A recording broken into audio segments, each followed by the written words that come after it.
Breaker की वजह। तो मैं ज्यादा समय न लेते हुए, हमारे दो वक्ता अभी और हैं, क्योंकि आपके साथ साथ आपको भी सम्मान करना है और पता चला जिन्हें सम्मान करना है उन्हें भी सम्मान करना है, इसलिए जाइएगा नहीं, अपना सम्मान लेके जाइएगा। भरत भैया गुलजारगंज बैठे हैं, आपका स्वागत और अभिनंदन है, मेरी निगाह पहुंच रही है। मैं विलंब न करते हुए दीदी पहले जितेश को बुला दें कि युवा साथी बोल रहे हैं, फिर तो आप अजय जी 5 से 7 मिनट में। एक युवा साथी अजतेश जी हैं। देखिए मन में सोच होता है कि देश पे समाज के युवा साथियों का देश भर पे संगठित करते हैं। कहते हैं कि पावर इज यूनिटी, संगठन में ही शक्ति है और कलयुग में यूनिटी ही काम करती है। उसी यूनिटी पे अजतेश जी पूरे देश में काम कर रहे हैं, युवा साथी है। हमें कहीं न कहीं प्रत्यक्ष उनका समर्थन करना चाहिए। विलंब न करते हुए अजय जी आइए कुछ करें। 5 मिनट के लिए आप लोग खाना खा के बैठ जाए, हमारे साथी को 5 मिनट सुन ले और उसके बाद हम अनुमति देंगे आप लोगों को। बहुत रिक्वेस्ट है अजतेश भैया। धन्यवाद संचालक महोदय, और मैं बहुत ज्यादा समय नहीं लूंगा। अपने सारे मंचासीन अतिथियों का सम्मान करते हुए मैं सबसे पहले तो आपकी ये जो जायसवाल सेवा समिति जौनपुर है, मैं इनको बहुत बहुत बधाई देता हूँ। बधाई इसलिए देता हूँ कि हम पूरे उत्तर प्रदेश घूमते हैं, पूरे उत्तर प्रदेश में जिले में जाता हूँ, पूर्वांचल से लेकर बुंदेलखंड तक। लोग कहते हैं स्टेज जी आप आए तो प्रेरणा मिली, ऊर्जा मिली, लेकिन आज मैं आपकी आयोजन समिति भी ये कह रहा हूं कि मुझे इस मंच, इस कार्यक्रम से प्रेरणा मिली कि जितना जायसवाल समाज की ताकत आपने अपने जनपद में दिखा दी है, अगर उत्तर प्रदेश की हर 75 जनपद में इस तरह शोभा यात्रा हो गई, उत्तर प्रदेश की राजनीति के समीकरण बदल जाएंगे। यकीनन मानिए उत्तर प्रदेश की राजनीति के समीकरण बदलते देर नहीं लगेगा, क्योंकि राजनीति में हक अधिकार किसी की दया पे नहीं मिलते।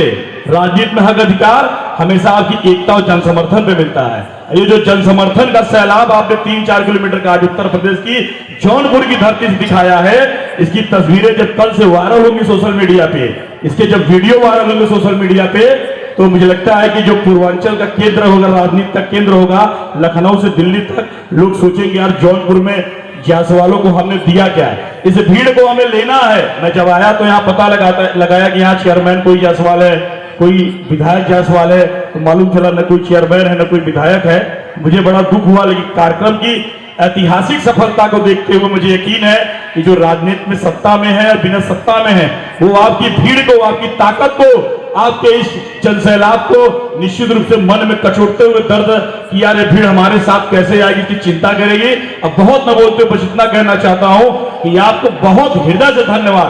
पूरे आयोजन समिति से मैं उत्तर प्रदेश के परिवार में कहीं जाऊंगा तो कहूंगा कि आपने जौनपुर में शोभा यात्रा निकली देखी है क्या, मैं उसको बोलूंगा, इसलिए बोलूंगा ये जिले की जनपद की ये भीड़ है, कहीं 75 जिले की ताकत लगी होती तो आज उत्तर प्रदेश में समझिए कि जहां मैं आया था तो पूरा प्रोटोकॉल था, पूरा शहर जाम था। जो व्यवस्थाएं आपने दिखाई है, निश्चित तौर पर आपका हर एक पदाधिकारी बधाई के पात्र है। मैं आप सभी का वचन देके जाता हूं कि लखनऊ की धरती पे सभी आयोजन समिति का बहुत ही शानदार तरीके से स्वागत और भव्य कार्यक्रम करूंगा, आप सबको बुलाऊंगा। बहुत बहुत धन्यवाद। बहुत कम शब्दों में आज तो भाषण अजितेश जी ने नहीं दिया, भाषण का दूसरा समय होगा।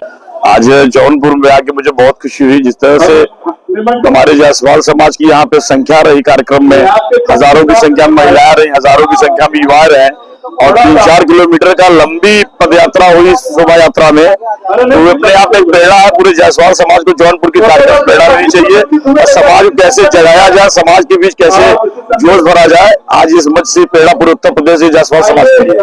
देखिए होंगे कि 4 किलोमीटर मतलब और इसके बारे में क्या कहेंगे? देखिए जायसवाल समाज राष्ट्र निर्माण में हमेशा भूमिका निभाया है। ये बच्चियां है समाज के हर फील्ड से, चाहे शिक्षा का क्षेत्र हो, चाहे व्यापार का क्षेत्र हो, चाहे समाज का सेवा हो, जायसवाल समाज के व्यक्तियों ने हमेशा चढ़-बढ़ के चली है। उसी क्रम में समाज के कई आयामों में सम्मिलित व्यक्तियों को सम्मानित किया गया है। वो बच्ची भी उसी क्रम में गोल्ड मेडलिस्ट थी बीएचयू से, इसलिए उनको भी सम्मान किया गया। हमें लगता है कि आने वाले समय में जौनपुर की धरती से बहुत सारे ऐसे नौजवान बच्चे शिक्षा के क्षेत्र में, व्यापार और राजनीति से निकले, जिन्हें इस मंच सम्मान करेगा। जो आने वाली चुनाव है, जैसे प्रधानी चुनाव है, जिला पंचायत की सदस्य की चुनाव, क्या इसमें जायसवाल भूमिका क्या निभाने वाला है? देखिए मेरा ये मानना है कि आज की जो राजनीति है वो आपकी शक्ति और सामर्थ्य के ऊपर है। यदि आपके पास संख्या बल नहीं तो राजनीति में आपको कोई जो है संख्या भागीदारी नहीं मिल सकती। जिस तरह से पिछले 4-5 वर्षों में जायसवाल समाज जागा है, वो लगातार अपनी होली मिलन समारोह हो या सहस्त्र भाव जयंती हो कार्यक्रम कर रहा है, अपनी शक्ति प्रदर्शन दिखा रहा है। युवाओं में जिस तरह सत्ता के प्रति एक ललक और जोश जगी है, तो लगता है कि आने वाले 2026 में भी पंचायत चुनाव में एक बड़ी तादाद में हमारे अति पिछड़े कलवार समाज से बीडीसी प्रधान, ब्लॉक प्रमुख और जिला पंचायत सदस्य जीत के आएंगे, जो 2027 की एक जमीन तैयार करेंगे। और 2027 में निश्चित रूप से अभी तक वो होगा जो कभी नहीं हुआ कलवार समाज में।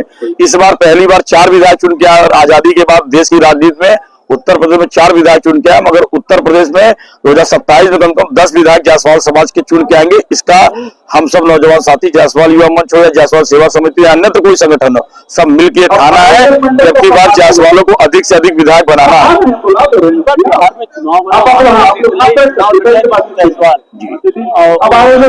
करें, यहाँ जायसवाल लोग बहुत हैं, इसी बारे में क्या कहना है? निश्चित रूप से उनका मैंने फेसबुक से देखा है, अच्छा उनका प्रयास रहा है और उन्हें जन समर्थन भी मिल रहा है, बहुत अच्छा परिणाम भी रहेगा उनके पक्ष में। और बिहार में तो देखिए सबसे ज्यादा और वहाँ पे भारतीय जनता पार्टी को जायसवाल समाज ने मौका दिया। स्वयं प्रदेश अध्यक्ष वहाँ पे दिलीप जायसवाल जी है, वहाँ पे डिप्टी सीएम जायसवाल रहे हैं। समाज को बिहार में एनडीए की सरकार ने बहुत मौका दिया है, तो हम लोगों को जो व्यक्तिगत तो वहाँ पे विचारधारा एनडीए परिवार के साथ रहा है।